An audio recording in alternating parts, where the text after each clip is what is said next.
Have you ever felt like the mountains were watching you back?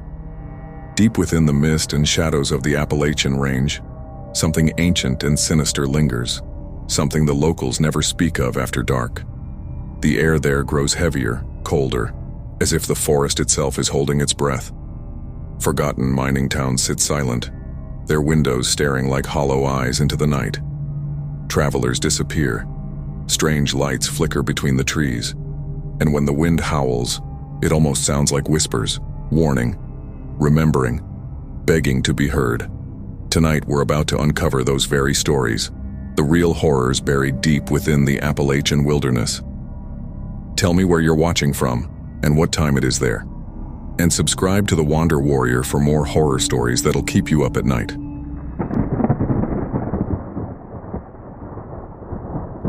I used to think the Alaskan wilderness couldn't scare me. I'd spent 15 years working as a wildlife field technician, tracking wolves and bears through some of the most remote terrain in North America. I'd slept through blizzards, crossed frozen rivers in pitch darkness, and patched up more busted snowmobiles than I could count. Out there, fear was a luxury. You either learned to control it, or you didn't make it back. But nothing in those 15 years prepared me for what happened near the Kuskokwim River in 2018. It started as a routine survey trip. Just me, a GPS unit, a tent, and 3 days of solitude. The state had hired me to document wolf activity after several reported livestock attacks in the area. I'd done hundreds of these surveys before. The only difference this time was that the nearest human settlement was over 70 miles away, an old mining town that had been mostly abandoned since the late 80s. The last stretch of trail, a narrow snow-covered road through black spruce, felt like the end of the world. By mid-afternoon, the sky was already bruising over with that deep Alaskan twilight. I remember the sound of my snowmobile's engine echoing off the frozen trees, the steady hum cutting through miles of silence. The air smelled like diesel and pine resin. Every exhale formed clouds that vanished as quickly as they came. When I finally set up camp near the riverbank, I felt the kind of stillness that only exists when you're hundreds of miles from anyone else. No power lines, no planes overhead, just the wind brushing the treetops and the occasional crack of ice shifting in the current. I radioed in my coordinates, signed off, and began prepping for nightfall. As I unrolled my sleeping bag, I noticed something odd, a faint set of snowshoe tracks leading out from the tree line about 30 yards from my tent. They weren't fresh, but they weren't old either. Maybe a week, maybe less. That alone wasn't strange. Trappers and hunters sometimes pass through these areas. But what made me pause was their direction. The prints didn't lead anywhere. They just stopped, dead center on the frozen river, like whoever made them had vanished mid-step.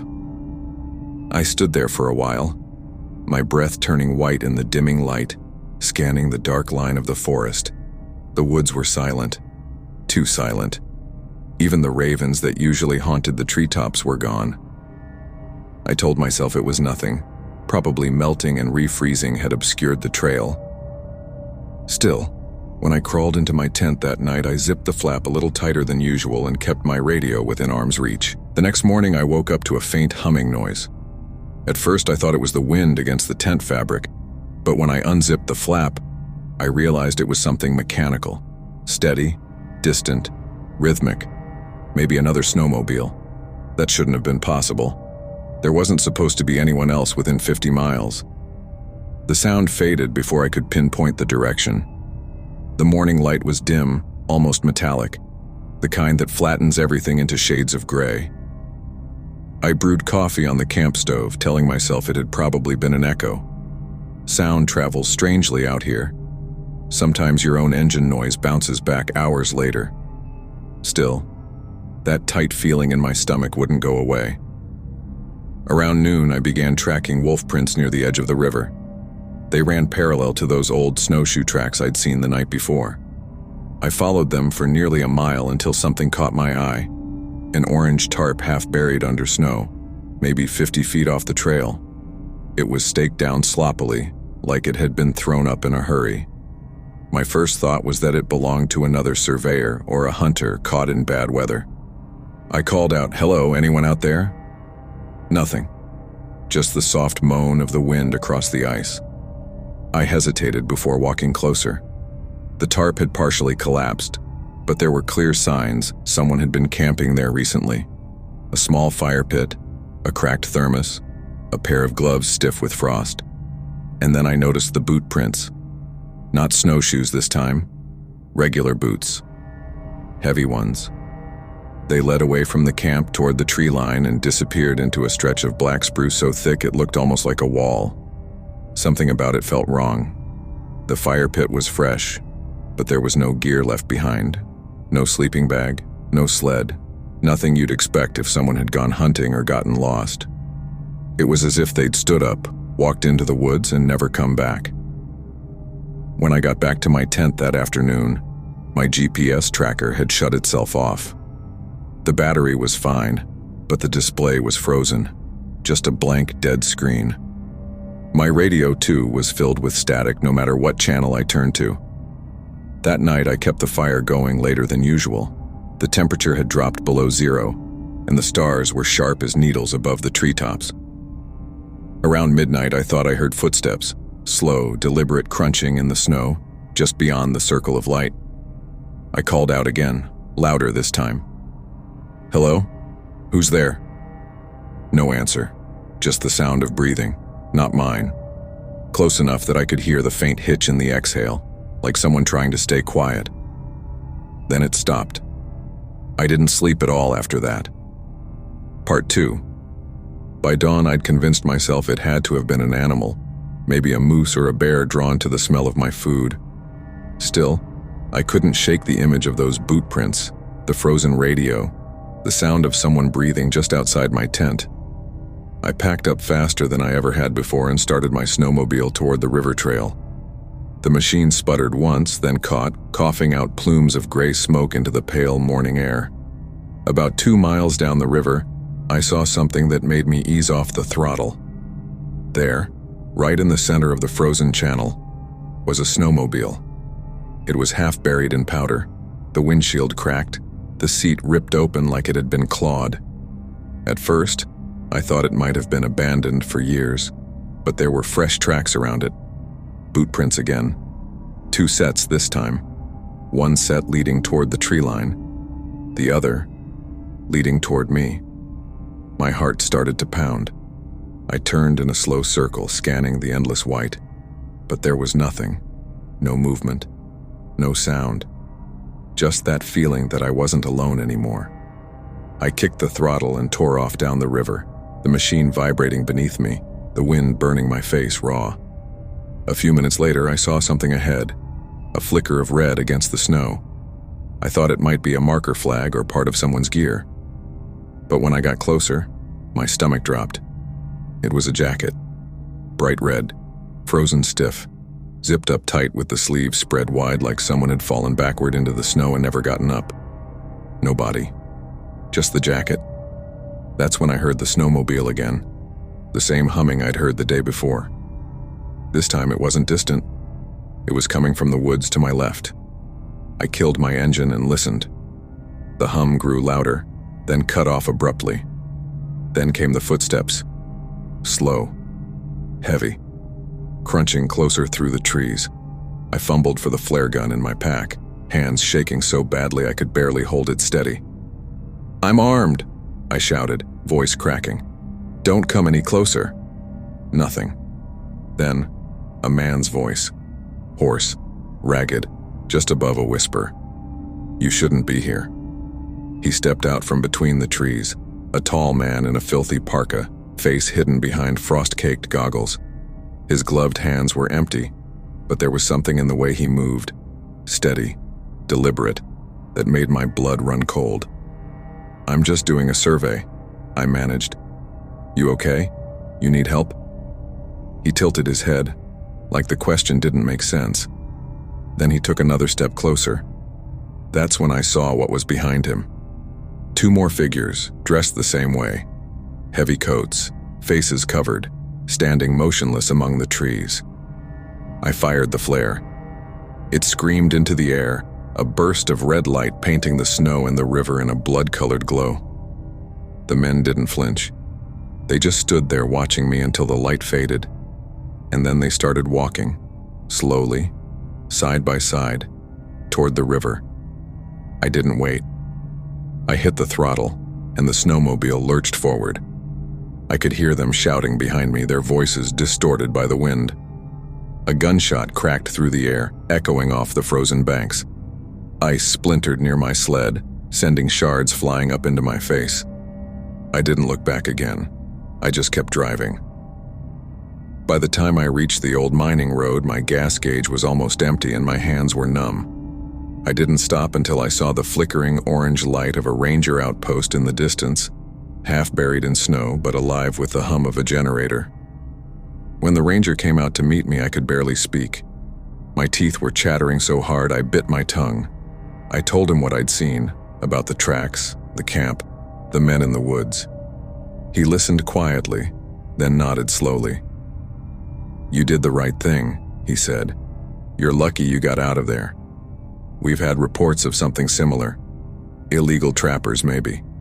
But no one's ever caught them." I asked if anyone had gone missing recently. He just stared at me for a long time before shaking his head. "Not that we know of," he said, "but people disappear out here all the time." The state troopers arrived the next morning, flown in by helicopter.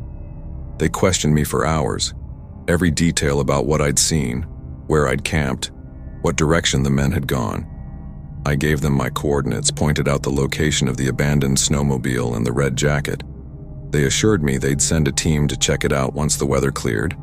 They let me warm up inside the ranger cabin while they relayed everything over the radio. I remember staring at the frost gathering on the inside of the window, trying to convince myself that what I'd seen had a rational explanation. Maybe illegal trappers, like the ranger said. Maybe someone desperate living off the grid. But deep down, I knew better. By late afternoon, the wind picked up and visibility dropped to almost nothing.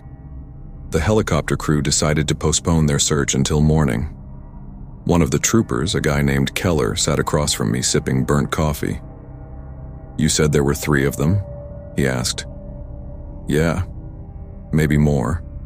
I didn't stick around to count." He nodded, writing something in his notebook. "Funny thing," he said, "you mentioned hearing another snowmobile. When we checked the airspace radar, there wasn't anyone else registered within a 100-mile radius." That night, I didn't sleep much. The generator kept cutting out, and every time it did, the silence felt too heavy, like the world outside was holding its breath. Around 2 a.m., I went to the window. Snow was whipping across the yard in white sheets, and for a second, I thought I saw movement near the tree line. A faint shape, tall and still facing the cabin. When I blinked, it was gone. The next morning, the troopers returned from their search. They'd found the snowmobile I'd described, but no sign of the jacket, the camp, or any tracks. The storm had wiped everything clean. Keller told me they'd keep the report open, but not to expect much. "Out here," he said, "things disappear fast. People too." I left Alaska a week later, told my supervisor I was done with solo fieldwork. I'd seen enough wilderness for a lifetime. But even now, years later, I still think about that night by the river. The sound of footsteps in the snow, the man's voice telling me I shouldn't be there. Last winter, I had to drive through Anchorage for a conference. On a whim, I took a detour along one of the back roads near the Kuskokwim. The sky was the same dull gray, and the snow along the ditches looked untouched. As I slowed the truck, I noticed something in my rearview mirror. 2 distant headlights behind me, small but steady, following the same curve in the road no matter how fast I went. When I turned off toward town, the lights vanished, just gone. Sometimes, when I can't sleep, I still hear that humming noise, faint and rhythmic, like an engine idling far off in the cold. And I wonder if those men ever stopped watching. Part 4.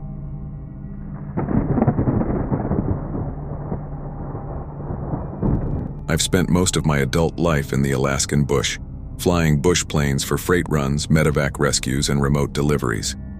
19 years of navigating storms, engine failures, and ice landings.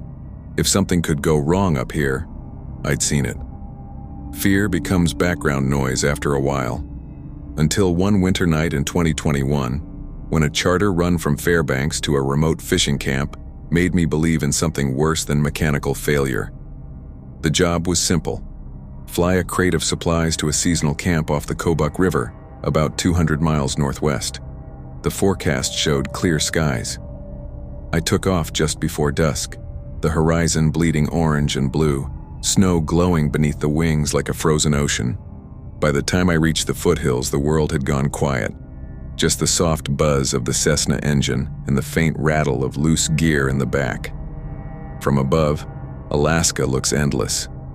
Miles of white tundra, rivers like veins of silver, mountains sharp as broken glass. The radio static was clean, the air crisp and thin. But as I neared the drop zone, I realized something wasn't right. The camp's beacon light wasn't on. Every registered outpost keeps one, especially in winter. I circled twice, scanned the area with my spotlight, but saw nothing. No lights, no motion. Just a dark patch of forest along the frozen riverbank. Fuel was low, so I had no choice but to land. I found a stretch of ice flat enough to use as a makeshift runway and brought the plane down hard. The landing skids screeched, the tail kicked up a cloud of snow, and the world fell silent again. I killed the engine and stepped out into air so cold it burned my lungs. The only sound was the creaking of the river beneath my boots. The cabin was supposed to be 200 yards from the landing point. I followed the faint outline of a snowmobile trail through the trees until I saw it, a small log building half buried under snow, the front door hanging open. A dim light flickered inside, like a candle struggling against the wind. "Hello?" I called out. "Delivery from Fairbanks." No answer, just the wind pushing through the trees, whistling through cracks in the cabin walls. I stepped inside and immediately noticed the smell: kerosene, sweat, and something metallic, sharp, like dried blood. The place looked lived in but abandoned in a hurry. A pot still sat on the stove, half-frozen water inside. A coat draped over a chair. And then on the wall, a map with circles drawn in red marker, dozens of them, all around the Kobuk River. I was still staring at it when I heard the faint crunch of snow outside. The sound came again. 2, maybe 3 slow steps, deliberate, pacing near the door. My heart started hammering in my chest. I leaned toward the window, careful not to make a sound. Outside, barely visible in the moonlight, was a snowmobile parked about 20 feet from the cabin. The engine wasn't running, but the taillight was still glowing red. I waited, holding my breath until I saw movement near the tree line. Someone, or something, was standing there. A tall figure, completely still, facing the cabin. I called out, "Hey, you at the camp?" No response. The red light on the snowmobile blinked once, then went dark. The silence after that was unbearable. The only thing I could hear was my own pulse, loud in my ears. I decided I'd stay inside until sunrise, then take off. I wasn't sticking around to play games in the middle of nowhere. I checked the back room for a working radio and found one half buried under a pile of maps. It buzzed with static when I switched it on, but after a few seconds, a faint voice came through. A man's voice, whispering so quietly I almost didn't catch it. "Get out of there." I froze. Who is this? Static swallowed the signal. I banged the radio, tried to reset the frequency, but the message didn't repeat. That's when the cabin light flickered again. This time, it wasn't the candle. It was something outside the window. A beam of light sweeping slowly across the snow like someone walking with a flashlight. I killed my headlamp and crouched by the wall, peering through a crack in the wood. The beam drifted closer to the cabin door, then stopped. Whoever it was, they were listening. I waited 5 full minutes before I moved. I crept back to the front window, glanced out again, and saw nothing. No light, no movement. Just that same motionless snowmobile, its red taillight glowing faintly again. I decided to make a break for it. My plane wasn't far, and if I could get it started, I'd be gone before whoever that was got close. I threw on my gloves, pushed open the door, and stepped into the freezing air. That's when I realized something that made my stomach twist. There were no footprints leading to the snowmobile. My brain scrambled for logic. Maybe the snow had covered them, maybe I was imagining things, but the surface was smooth, untouched, like glass. The air felt heavier, pressing in from every direction. My breath fogged in front of me, catching the faint red reflection of that taillight. Then behind me, a sound split the quiet. A click, like a camera shutter. I spun around, flashlight jerking wildly across the trees. For a moment, I thought I saw someone. Just a silhouette between the trunks, tall, unmoving, watching. Then the light caught on something metallic hanging from a branch. It was an old camera, one of those trail cams used by hunters, half frozen and still recording. I took a cautious step forward, trying to convince myself it was nothing sinister, maybe left behind by a trapper. But as the beam landed on the camera lens, I saw a strip of frost-covered tape on the side, marked in red ink. Flight 67. That was my tail number. The sound of an engine cut through the stillness. The snowmobile roared to life, its red light flaring brighter, and I felt the ground tremble under my boots. I turned toward it just as the headlight flared on, blinding me. A figure was sitting on it now, helmeted, face hidden, motionless except for one gloved hand gripping the throttle.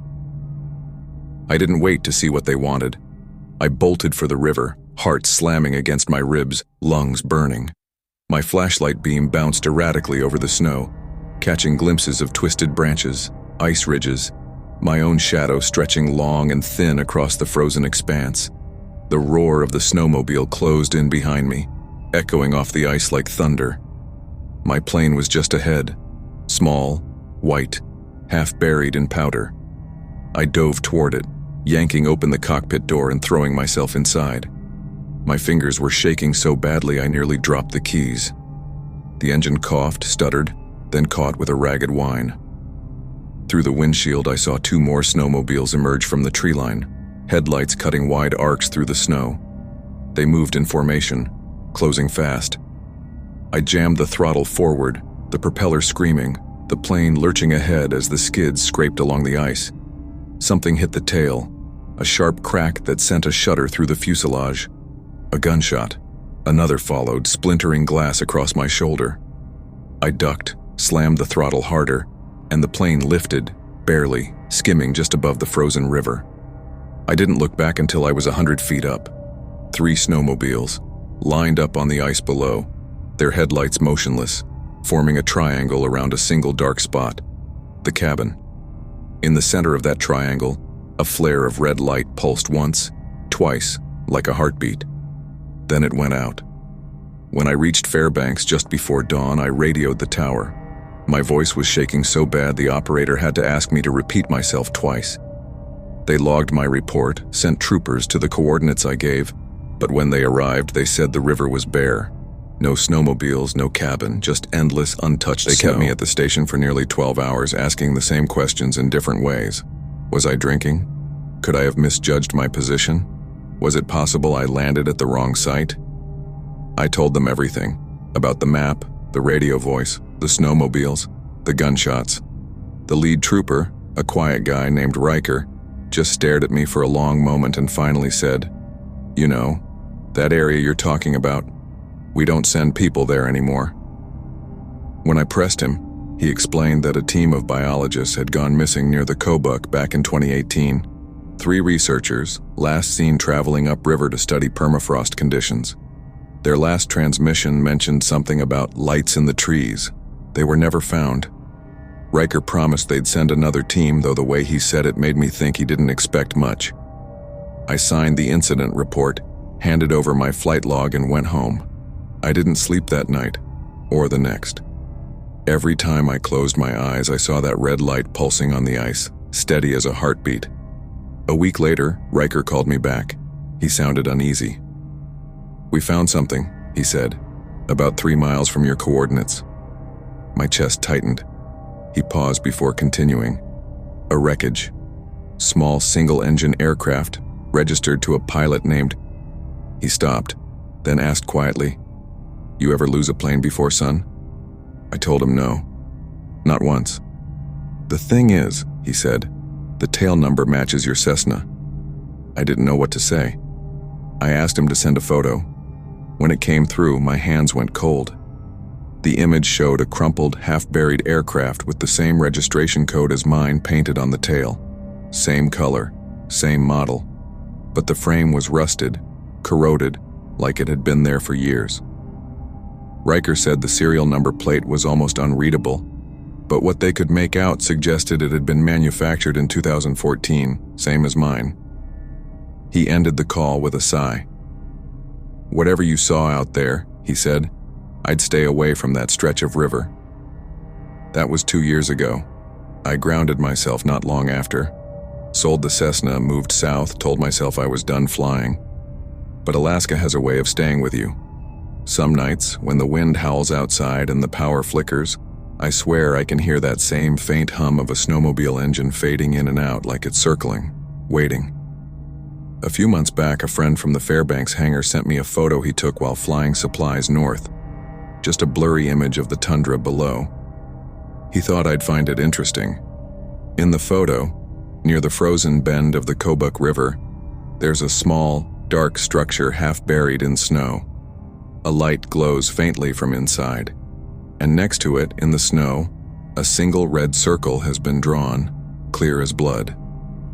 Sometimes when the static hits my radio at night, I still hear that whisper. The same one from the cabin, quiet and strained but unmistakable. "Get out of there."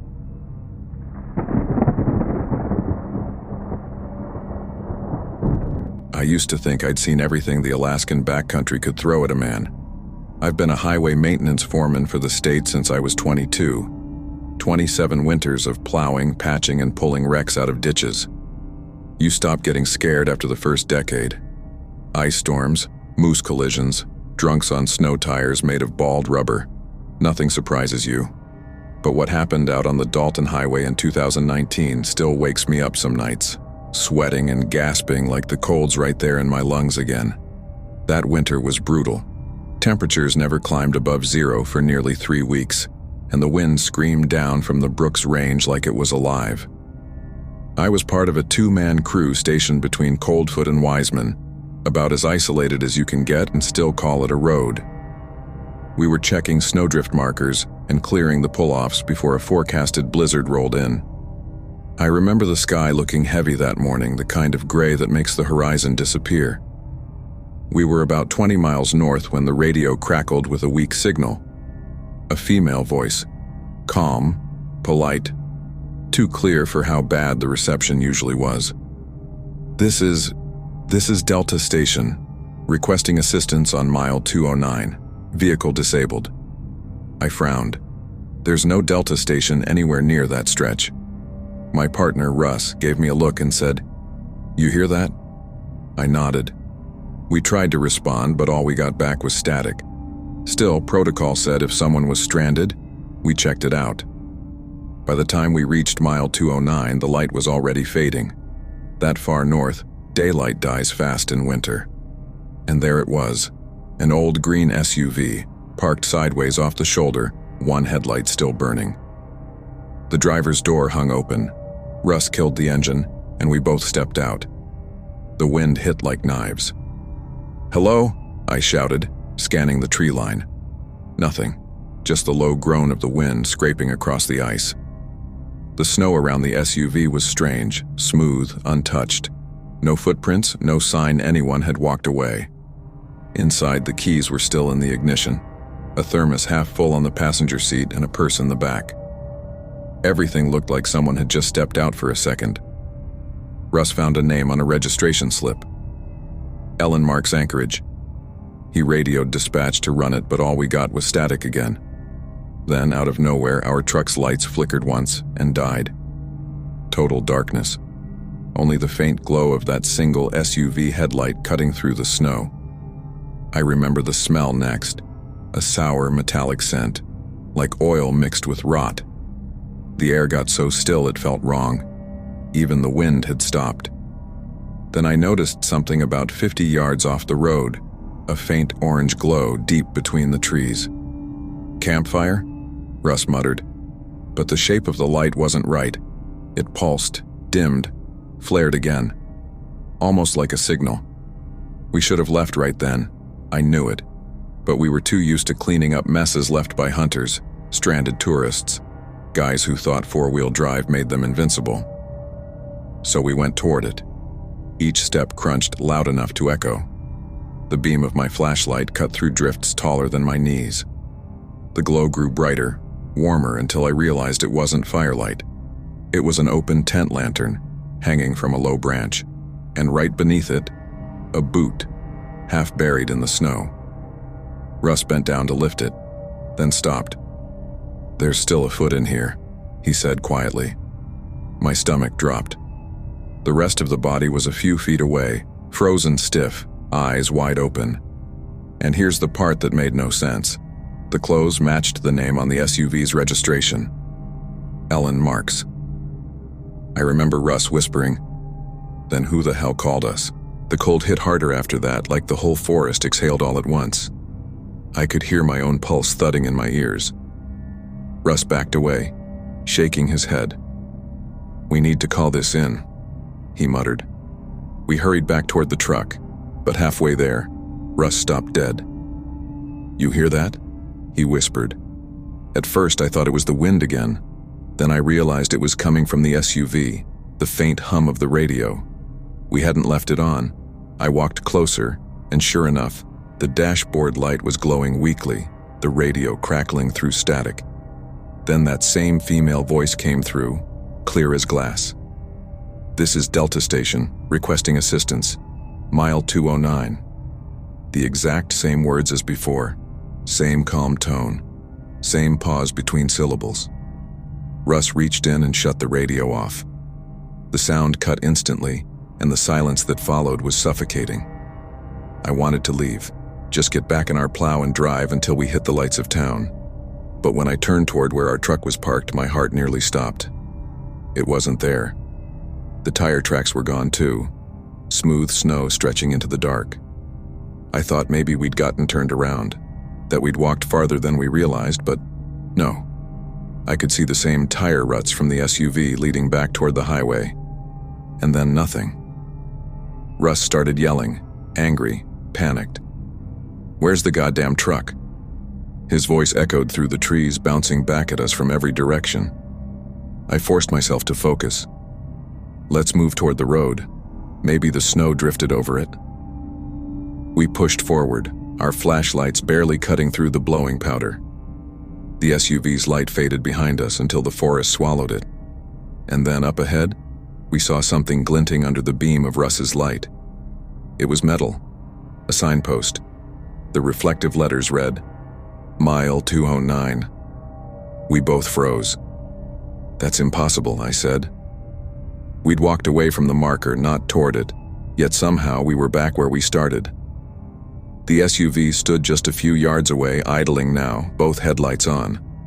The driver's door creaked open, slow and deliberate, like someone inside was pushing it. But there was no one there. Then the voice came again, this time, not from the radio, but from right beside the car. "This is Delta Station." It was identical. Same pitch, same rhythm, like a recording. Russ turned his flashlight toward the sound, and that's when we saw movement. Something crouched low by the front bumper, pale and thin, its back to us. Its arms moved stiffly, jerking, like it was pretending to fix the engine. Russ took one step forward and the thing stopped moving. Slowly, it turned its head, but not all the way, just enough for me to see a slice of its face. The skin looked stretched, gray, lips frozen in a half smile. It whispered again, perfectly calm. Mile 209. We ran. I don't remember deciding to. My legs just moved. The trees blurred together, and every few seconds I swore I could hear footsteps in the snow behind us. Soft, steady, too controlled to be panicked. When we finally saw headlights through the trees, I nearly collapsed. A snowplow, one of ours, idling on the shoulder, cab lights glowing warm yellow. I sprinted to it, yanked the door open, and shouted for Russ to climb in. The seat was still warm, but no one was inside. Russ stumbled in behind me, slamming the door shut hard enough to rattle the glass. His face was white, his breath coming out in ragged bursts. I tried the ignition, half expecting nothing, but the engine started instantly, smooth as if it had never been turned off. The heater was still running, the radio set to our usual dispatch channel. I grabbed the mic and called it in. "Control, this is Highway Unit 7. We've got a code. Possible fatality at mile 209. Copy?" Static. Then faintly a man's voice broke through. "Unit 7, say again? You're not..." The rest cut off in static. "Jesus Christ," Russ muttered. He looked out the windshield. "We need to move." I threw the plow in gear, turning us toward the main road. The SUV's headlights were gone now, swallowed by snow and darkness. As the tires bit into the ice, I caught sight of something in the rearview mirror, just a shape, standing in the middle of the road where the car had been. Tall, still watching us. The red glow of its eyes, no, not eyes, taillights from the SUV reflected off the frost. Then both lights blinked out at once. We drove for what felt like hours, but the odometer barely moved. No signs, no junctions, no other vehicles. Every curve looked identical, every ridge of snow like a copy of the last. It was as if the highway had become a loop. Russ started mumbling under his breath. "We're not getting out. We're not getting out." I tried to calm him. "It's just the storm, we're disoriented." But when I looked down, the dashboard clock made my stomach drop. It hadn't changed in over an hour. The second hand was frozen, then the radio crackled again. A voice came through, calm and measured. Female. "Unit 7, this is Delta Station.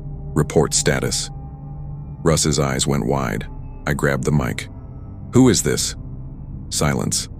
Then the same line, identical. "Unit 7, this is Delta Station. Report status." The voice wasn't coming from dispatch. It was our own radio playback, looping our signal.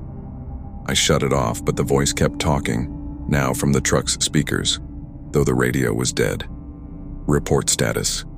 The headlights flickered once, twice. Outside, snow was falling heavier, thick flakes spinning in the high beams. And then, through that curtain of white, I saw shapes, 5, maybe 6, standing along the shoulder of the highway. They were spaced evenly, about 10 feet apart, each one facing the road. None of them moved. The snow piled on their shoulders, their heads tilted slightly downward, like they'd been standing there for hours. I slowed the truck to a crawl. The beam caught one of their faces. It was gray, frostbitten, lips split and black. Its eyes were open but cloudy, staring right through us. Russ whispered, "Don't stop." But as we passed the last figure, it lifted its head. Every radio in the cab came alive at once, a burst of static so loud it made us flinch. And underneath it, that same voice again, calm and steady. "Mile 209, vehicle disabled." Russ lost it. He reached for the door handle, yelling that we had to run for it. I grabbed his arm. "You open that door, you're dead." But before I could stop him, the handle snapped down on its own. The door flew open against the wind. Something reached in, gray hand, nails black and cracked, grabbing his sleeve. I heard him scream, high and broken, as he was yanked out into the dark. I lunged after him, but the door slammed shut in my face so hard the glass shattered. Through the broken window, I caught one last glimpse of Russ being dragged across the snow by something that looked almost human. Except its face was wrong, stretched too long, the mouth frozen mid-smile. Then everything went dark.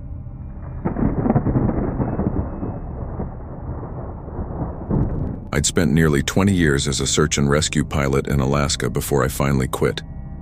I thought I'd seen the worst. Plane crashes and blizzards, hunters lost for weeks, hikers frozen solid to tree trunks.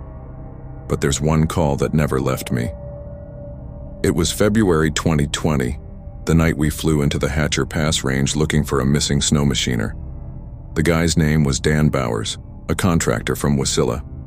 His wife said he'd gone out early to photograph the aurora and never came home. The storm rolling in was one of those whiteouts that can swallow whole towns, but command wanted eyes in the air before it hit. I told them we'd be fast, 30 minutes tops. My co-pilot that night was a kid named Mateo, new to Alaska but sharp. We took off in a Bell 412, skimming low over the Matsu Valley, lights from Palmer glowing faint behind us. The wind picked up fast once we hit the ridges, slamming the fuselage like open hands. Snow blew sideways across the windshield, the spotlight beam catching only fragments of rock and ice. We followed the coordinates Dan's GPS tracker had last pinged, an old mining trail that ran between two glacial valleys. It was pitch black except for the faint green shimmer of the northern lights crawling across the clouds. Somewhere out there, a single man was freezing to death, and we were his only shot.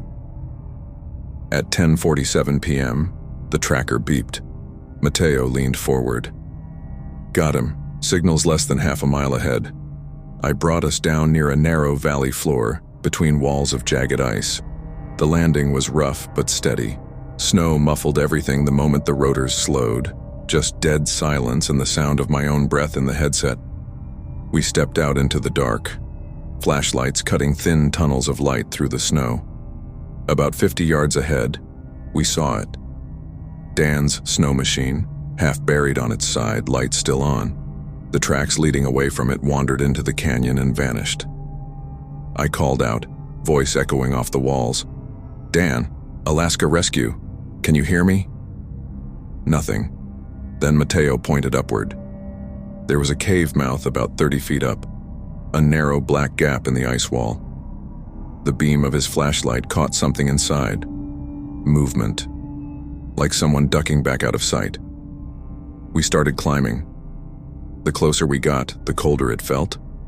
The air had that heavy stillness that comes right before a storm, and I could hear a faint sound coming from the cave. Something rhythmic, wet. At first I thought it was dripping water, but the closer we got, the more it sounded like breathing. I shouted again, Dan, we're here to help. The breathing stopped. For a few seconds there was nothing. Just the hiss of wind funneling through the canyon and the crunch of our boots on ice. Then the sound came back. Closer this time. Slow, deliberate breaths echoing from deep inside the cave. Mateo froze halfway up the slope. That's not wind, he whispered. We reached the opening, flashlights slicing through the dark. The walls inside were slick and narrow, carved by centuries of glacial melt. The air smelled strange, metallic, sharp, like blood and diesel. Dan, I called again, softer this time. It's rescue. You're not in trouble. Just talk to us. Silence. Then, somewhere in the dark ahead, a voice answered. Over here. It was faint but calm, almost casual. Definitely a man's voice. Mateo's light swung toward it, but the tunnel bent left, disappearing into blackness. Keep your line of sight, I said. We go slow, no surprises. We moved deeper. Every sound was amplified. The scuff of our boots, the drip of meltwater, the rasp of my breath against the mask. About 30 feet in, the tunnel opened into a small chamber. And there he was, or at least I thought so at first. A man sat against the far wall, parka hood up, head bowed. His snow machine helmet lay cracked beside him. His gloves were off, hands resting in his lap. Dan? I said, kneeling a few feet away. You okay? He didn't answer. I reached out, touched his shoulder, and my fingers sank into something cold and stiff. The body tipped sideways and hit the ice with a hollow thud. His face was frozen solid, eyes wide, mouth open like he'd died mid-breath. Mateo swore under his breath. Christ. How long's he been dead? That's when the radio on my shoulder crackled. A man's voice, same tone, same calmness, came through the static. This is Dan Bowers. I see you. Mateo and I locked eyes. The transmission wasn't coming from command, it was a direct signal. Who is this? I demanded, pressing the mic. Identify yourself. Static. Then, again, clearer this time. I see you. We both turned back toward the cave entrance. And that's when I noticed something else. There were footprints in the snow behind us. Fresh ones. Leading deeper into the tunnel. Not out. Mateo swung his light around just in time to catch movement. Something tall, stepping out of the dark. It moved wrong. slow but sure, as if it didn't need to rush. The beam caught its parka first, the same color and model as the dead man's. "Dan?" Mateo said weakly. The figure stopped. For a moment I thought maybe he was alive, that we'd found him just in time. Then he lifted his head. His skin was pale, waxy, stretched too tight over the bone. His eyes reflected the flashlight beam like an animal's, and when he spoke, the voice was exactly what we'd heard over the radio. "I told you," he said, smiling faintly. "I see you." Mateo shouted and stumbled back, his boots sliding on the ice. The thing, whatever it was, moved forward one slow step at a time, head cocked slightly to the side, that same half-smile frozen on its face. Its parka was ripped open across the chest, but there was no blood, just a dark frost-caked hollow where the skin should have been. I raised my flashlight higher, hand shaking. "Stay where you are," I shouted. "Don't move." It didn't stop. It took another step closer. Mateo drew his flare gun, fired without hesitation. The cave exploded in red light for half a second, enough to see every detail I wish I could forget. The thing's face wasn't just pale, it was empty, hollow around the eyes, like the ice itself had taken his shape and was wearing it. And it didn't flinch, not once. Then the flare fizzled, plunging us back into darkness. The sound that came next wasn't human. It was a wet, low rasp that echoed off the walls. I grabbed Mateo's arm. "We're getting out of here, now!" We ran. My flashlight beam jerked wildly across the tunnel walls, catching glimpses of the ice shifting behind us. The footsteps followed, steady, scraping, not running, not stumbling, just walking, as if it knew we'd tire before it did. We hit the mouth of the cave and nearly slid down the embankment. The storm had arrived full force, snow whipping in sheets. The helicopter was just a pale outline below, lights blinking through the whiteout. "Go!" I yelled. We half ran, half slid down the slope. The wind roared so loud it swallowed everything. But even through that, I could still hear the crunch of footsteps behind us, calm and unhurried. By the time we reached the chopper, Mateo was bleeding from a cut on his temple, his face white with shock. He dove into the cockpit and started the startup sequence while I scanned the ridge. The cave entrance was barely visible through the storm, but there was something standing there. A dark figure, tall and still, watching. I climbed in, slammed the door, and we lifted off fast. Too fast. The rotor blades kicked up a swirl of snow that erased the valley below. For a moment I felt relief until the radio crackled again. "This is Dan Bowers," the voice said. "Why are you leaving?" Mateo's eyes went wide. I shut that off. The voice came again, clearer this time. "It's cold up here. You'll crash if you go higher." Then the gauges started flickering. Altimeter, compass, even the backup nav, all over the place. The warning alarms screamed. Mateo fought the controls, shouting, "We're losing hydraulics." And underneath the blaring, the same calm voice whispered through the static, "Don't leave me."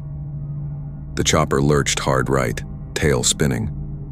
I saw the mountain ridge flash once in the searchlight, and then everything went white. When I came to, the world was silent. The helicopter lay on its side, rotors twisted like broken ribs. My legs were half buried in snow, and the air was thick with the smell of fuel and burnt metal. The storm had passed, leaving that eerie post-blizzard stillness. No wind, no movement, just the creak of cooling metal. "Mateo?" I croaked. My throat felt raw. No answer. I crawled through the wreckage until I found him.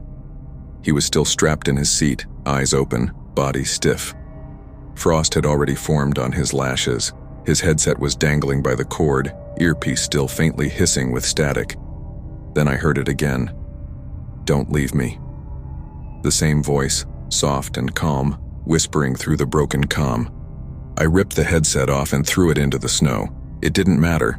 The sound didn't stop. It wasn't coming from the radio anymore. It was coming from outside. I turned toward the ridge above the wreck. The cave was gone, buried under fresh snow. but a single dark figure stood where the entrance had been. No movement, no face visible, just standing, arms at its sides, watching. I tried the emergency flare, hoping to scare it off, but my hands were shaking too bad to aim. The flare hissed, casting red light across the slope, and for one brief second, I saw more figures behind it. 3, no, 4, all motionless, all facing me. The flare died, and the dark closed in again. I remember running then, don't know how far or for how long, until I saw headlights cutting through the fog. A snowcat crew from the rescue station found me staggering along the trail, half frozen, delirious. They said I'd been missing for 36 hours. The chopper had gone down 20 miles east of where the signal first came in. There was no cave, no snow machine, no footprints except mine and Mateo's. When I told them about the voice and the man in the parka, they exchanged a look and said nothing. But one of the older guys, a local, muttered something as they loaded me into the sled. "Hatcher Pass," he said quietly. "That place keeps what it wants." A month later, during the investigation, they pulled the chopper's flight recorder. Most of it was static, just the sounds of the storm, the crash, and faint background interference. But right before the final signal cut out, a male voice whispered through the channel, "Cold up here, I see you." I quit flying after that, sold my gear, left the service, moved down to Juneau. Thought I'd never hear that voice again. But last winter, during a storm, I was sitting in my truck outside a gas station, idling the engine to stay warm.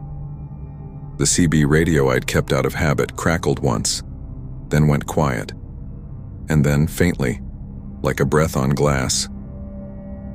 "Why'd you leave me?"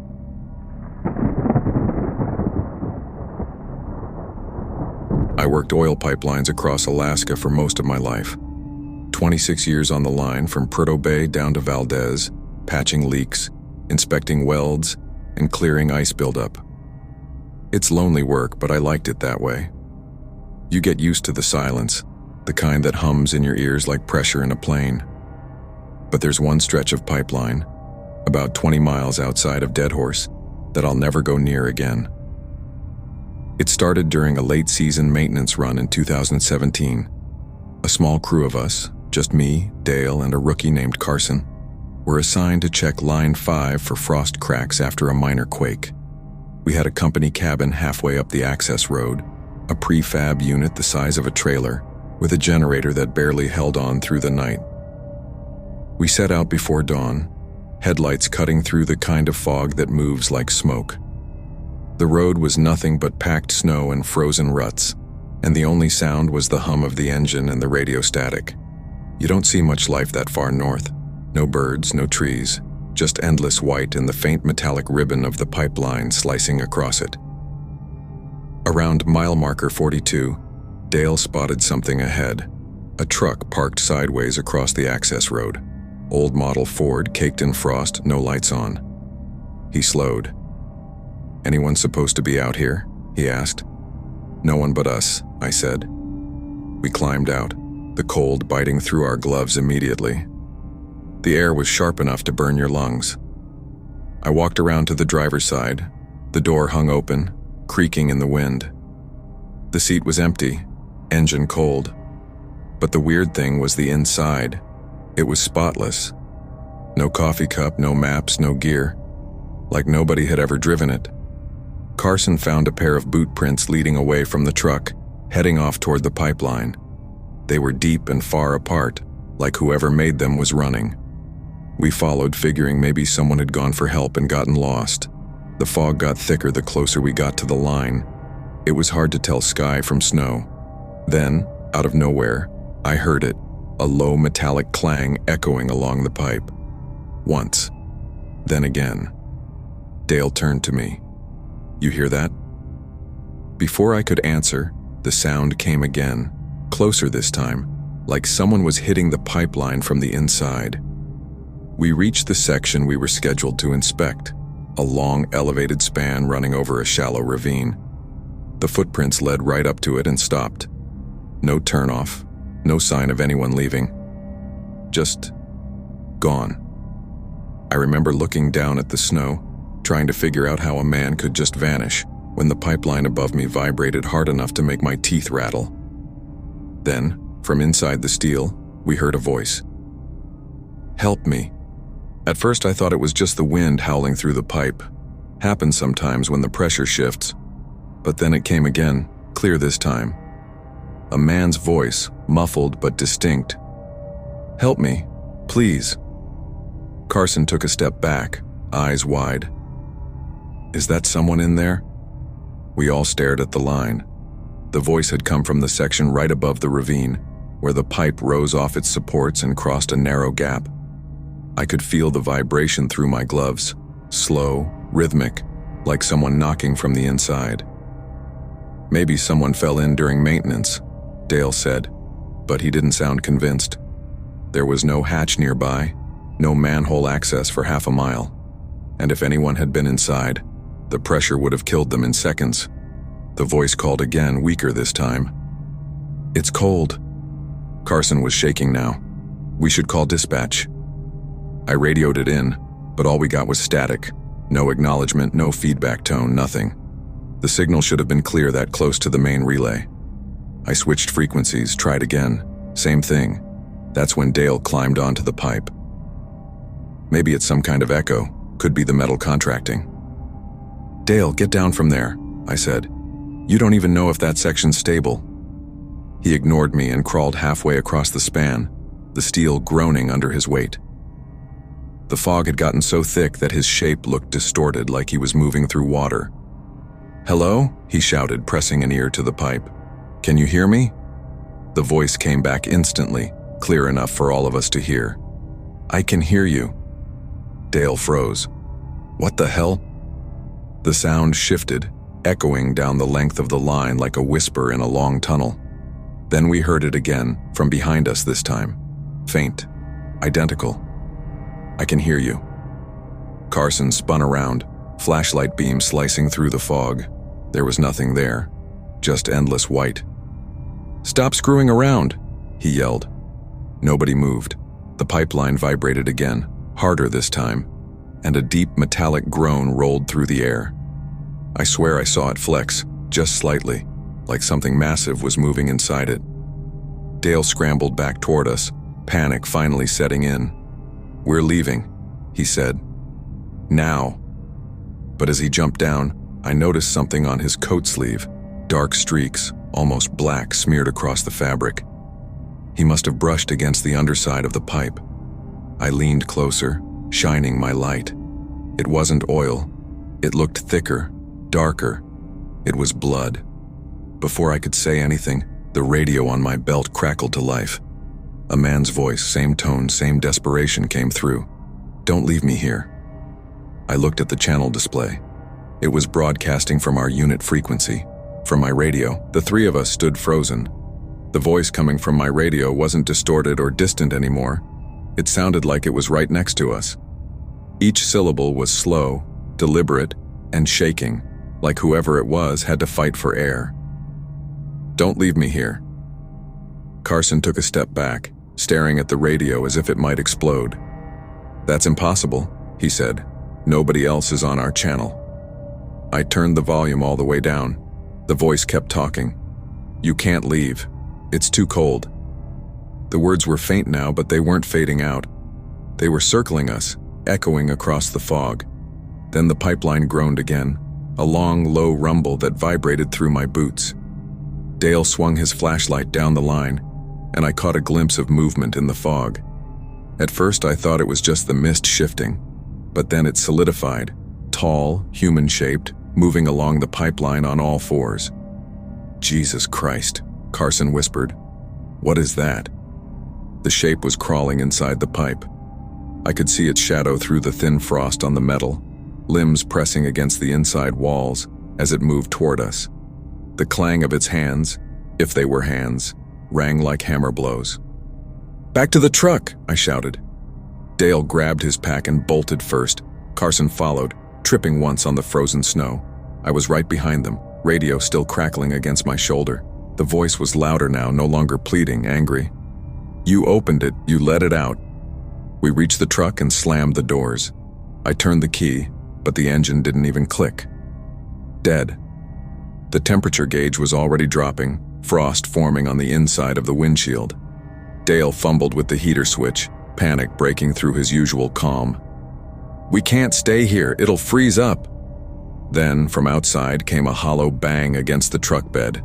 Once, twice, the same rhythm we'd heard in the pipe.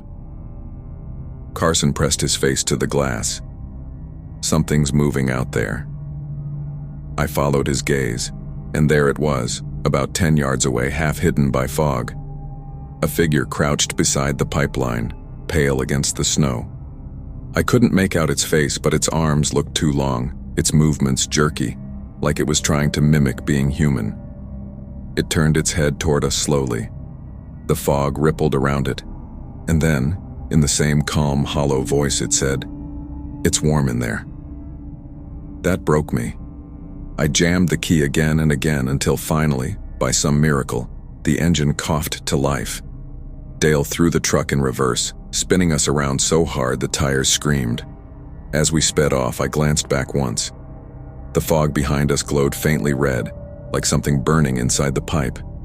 And through it, I could still see that shape crawling along the metal, keeping pace with us, moving too smooth, too fast.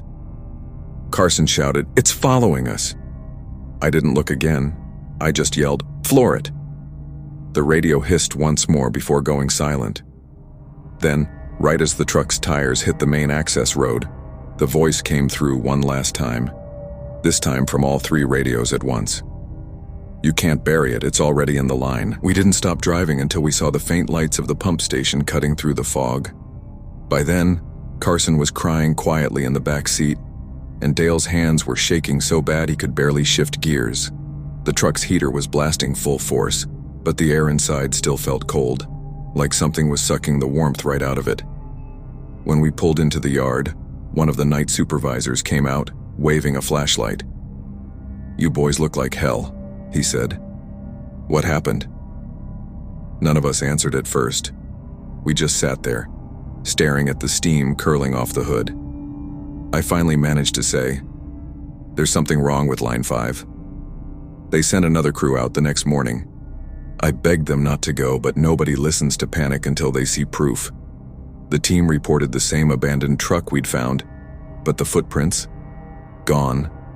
Not even a dent in the snow where we'd walked. And the section of pipeline we'd inspected? It was clean. No dents, no frost cracks, no sign of damage. Except for one thing. The metal surface had long streaks running down it, like something had been dragged along from the inside. When they tested the residue, it wasn't oil or corrosion. They couldn't even identify it. We were questioned for hours. The company thought maybe we'd had a carbon monoxide leak in the truck and hallucinated. They grounded us for a week. Dale quit the next day, packed up his gear, and drove south without saying a word. Carson lasted a few months longer. Then one morning, they found his trailer empty. Keys on the table, lights still on. No note, no sign of struggle. Just gone. Me? I stayed. Maybe I was too stubborn or too stupid. I kept working the line another year, but I never went near mile 42 again. I'd take the long route, drive hours out of the way just to avoid that stretch.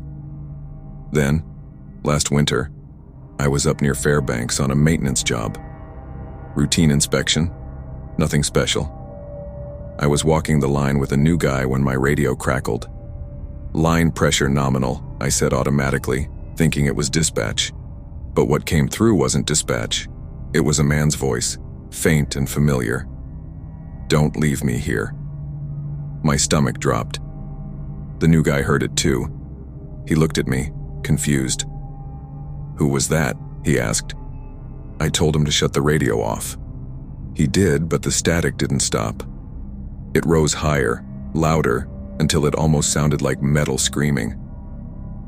That night, as I packed to leave camp, I looked out toward the line. Even from a mile away, I could see a faint glow pulsing inside the pipe, like light trapped behind steel moving slowly north. Sometimes when I can't sleep, I picture it. Whatever's inside there, still crawling through the dark, carried mile after mile through frozen ground, following the flow south. And I swear when the wind dies down just right, you can hear it echo under your feet. Knock, knock,